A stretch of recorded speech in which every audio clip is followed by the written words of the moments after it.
Ihdinas siratal mustaqim siratal ladzina an'amta 'alaihim ghairil maghdubi 'alaihim waladdallin.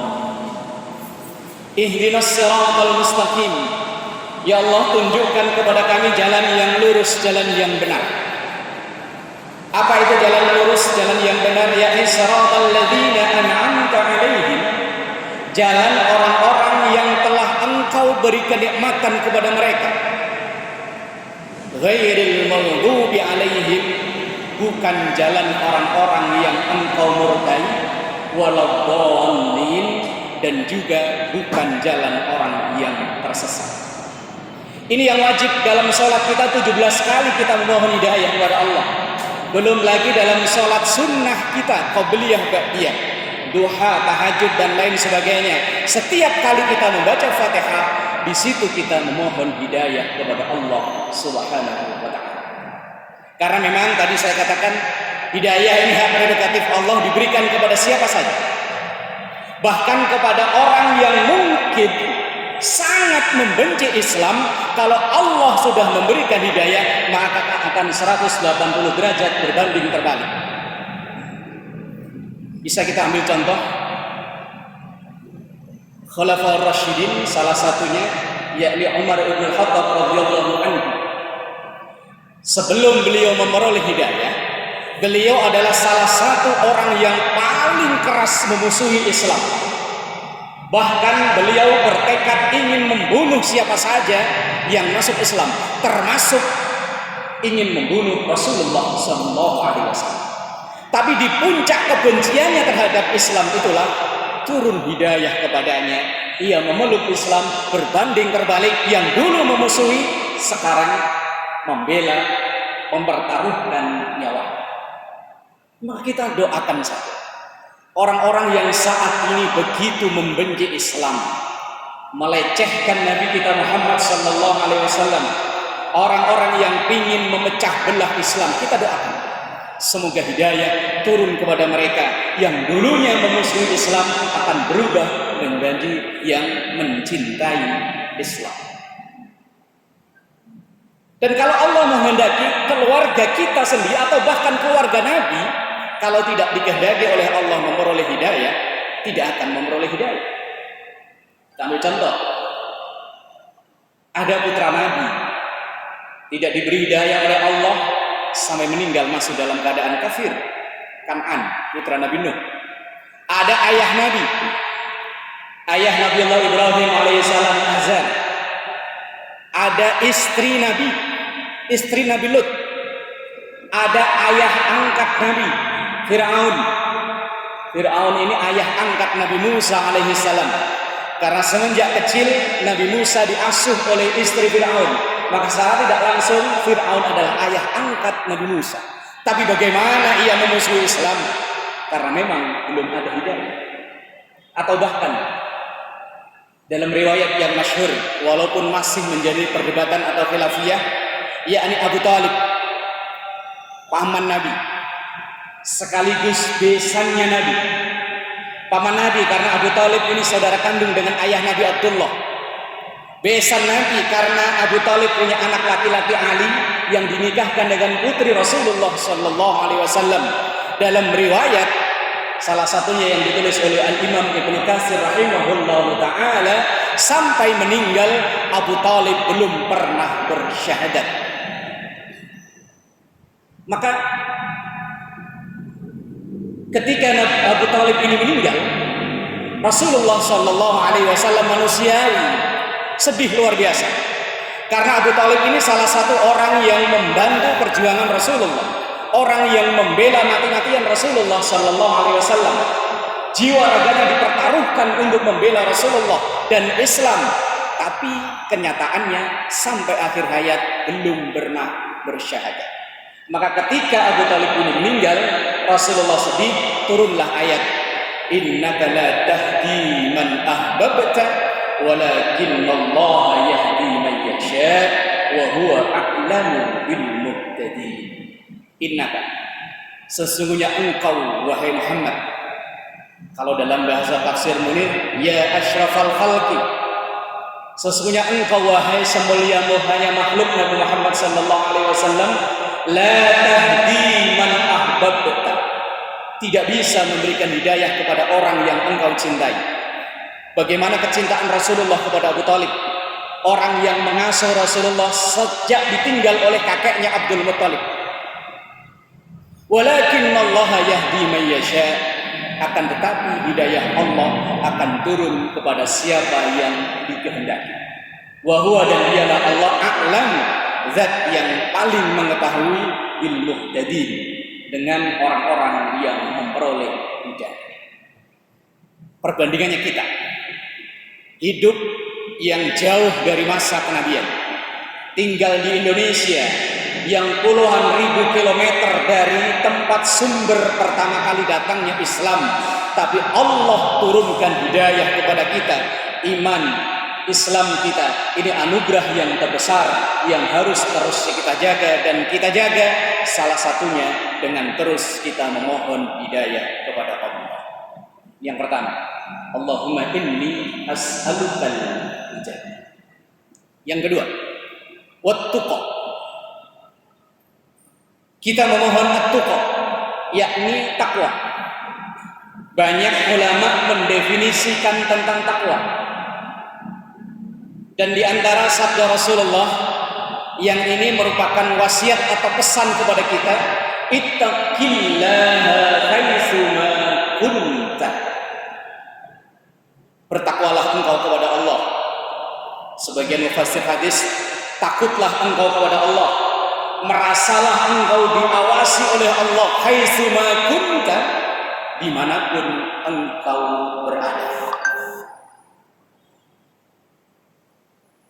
Kalau boleh disimpulkan, takwa itu adalah dimanapun kita berada, dalam diri kita tertancap rasa diawasi oleh Allah, maka dimanapun kita tidak akan bisa terlepas dari pengawasan Allah. Maka kemanapun dan dimanapun kita mau berbuat hal-hal yang tidak dibenarkan oleh Allah, kita akan takut karena selalu diawasi oleh Allah Subhanahu wa ta'ala.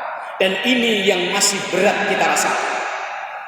Kita ketika berada di dalam masjid seperti ini, kita berada di dalam majelis ilmu, terkadang rasa ketakwaan kita kepada Allah begitu luar biasa. Tapi terkadang begitu kita kembali ke tempat kerja, kita kembali ke tempat dagang, kita kembali ke tempat bisnis, terkadang ketakwaan itu kita tinggalkan di sini, kita tinggalkan di masjid. Maka seringnya kita melakukan kecurangan di tempat kerja kita karena mungkin lupa kita diawasi oleh Allah.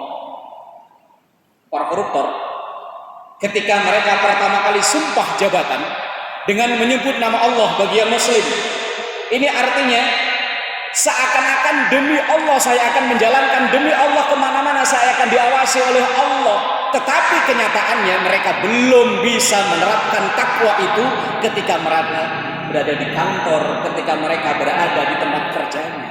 Maka begitu banyak saudara-saudara kita muslim mungkin ibadahnya tekun, tetapi sering melakukan hal-hal yang dilarang oleh Allah, atau bahkan mungkin diri kita sendiri.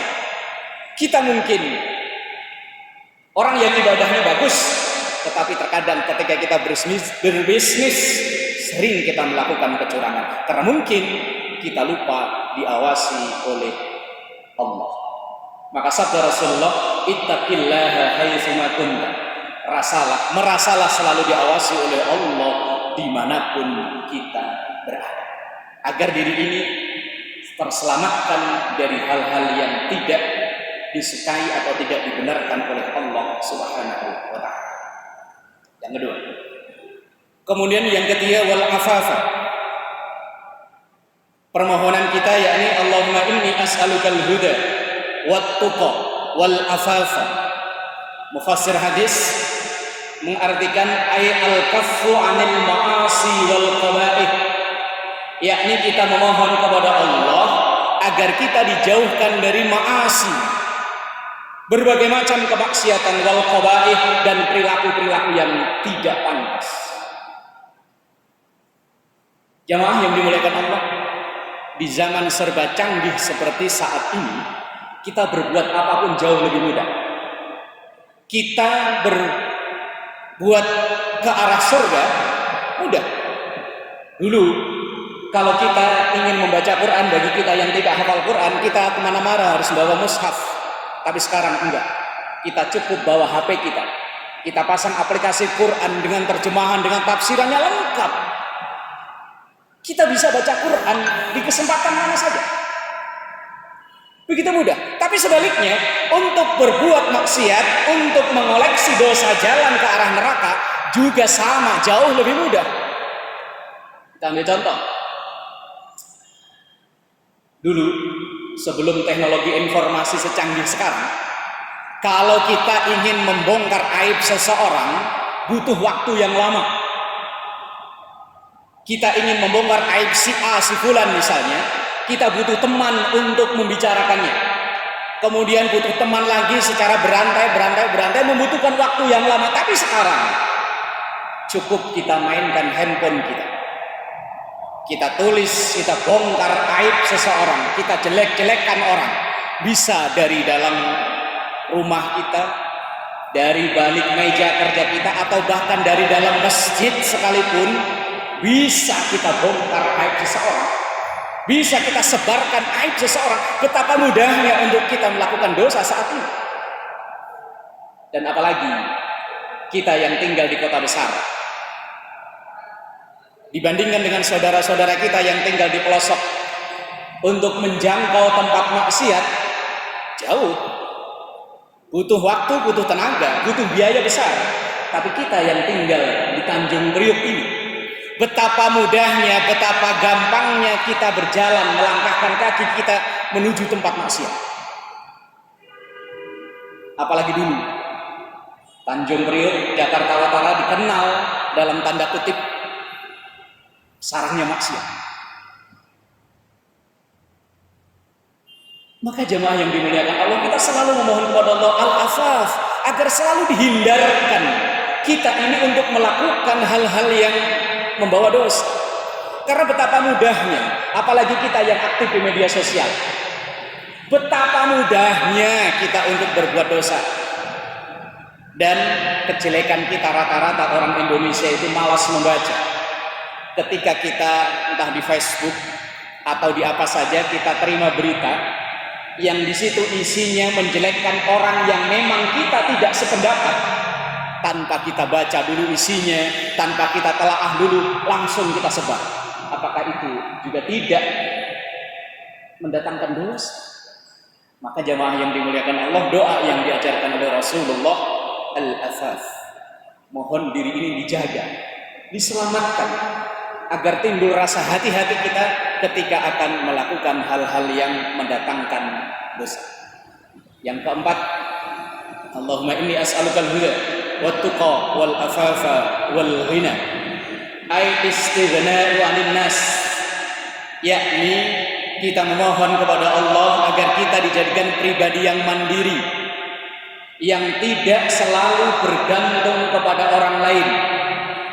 Karena kemuliaan kita di hadapan sesama kita umat manusia adalah kemandirian kita. Semakin mandiri, semakin mulia kita. Semakin bergantung, semakin hina kita.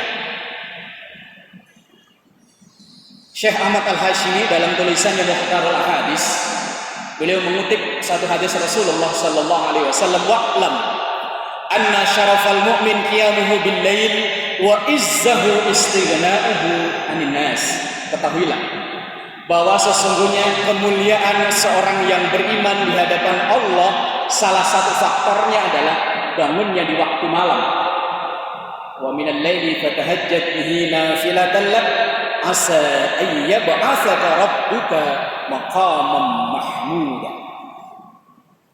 Di hadapan Allah pengen mulia, salah satunya yaitu dengan kita qiyamul lail, bertahajud. Tetapi dengan sesama manusia, wa izzahu istighna'uhu 'anil nas, kita ingin terhormat di hadapan sesama kita, maka jadilah pribadi yang mandiri. Contoh, kita apabila dalam keseharian selalu atau sering meminta kepada orang lain sampai hal-hal yang terkecil. Mohon maaf, mungkin di antara bapak-bapak masih ada yang merokok. Setiap ngumpul rokok selalu minta. Begitu kita datang akan diremehkan kita, walaupun dalam hal yang remeh misalnya. Apalagi dalam hal-hal yang besar. Dalam setiap apapun kita selalu minta, maka kehormatan kita akan terbeli dengan permintaan-permintaan kita itu. Suatu saat, orang yang sering memberi bantuan kepada kita, atau orang yang sering kita mintai itu melakukan satu penyelewengan, tidak ada keberanian bagi kita untuk menegurnya. Karena keberanian kita sudah tergadai dengan permintaan-permintaan kita. Maka Islam mengajarkan kita ini menjadi pribadi muslim yang mandiri. Memang kita makhluk sosial, tidak mungkin 100% mandiri. Ada saling ketergantungan. Tetapi sampai hal-hal yang terkecil, kalau kita selalu meminta bantuan, ini yang menurunkan harga diri kita. Maka jamaah yang dimuliakan Allah, dalam doa ini 4 permohonan yang kita mohon pada Allah. Yang pertama, agar kita selalu dibimbing atau dikaruniai hidayah. Yang kedua, agar kita selalu dalam ketakwaan kepada Allah, merasa diawasi oleh Allah, sehingga yang ketiga, kita terjaga dari perilaku maksiat atau hal-hal yang tidak pantas. Dan yang keempat, kita mohon pada Allah agar kita dijadikan pribadi yang mandiri, sehingga kehormatan kita, kemuliaan kita akan terus terjaga. Semoga kedepannya kita menjadi hamba-hamba Allah yang lebih baik. Amin ya rabbal alamin. Terima kasih dan mohon maaf. Assalamualaikum warahmatullahi wabarakatuh.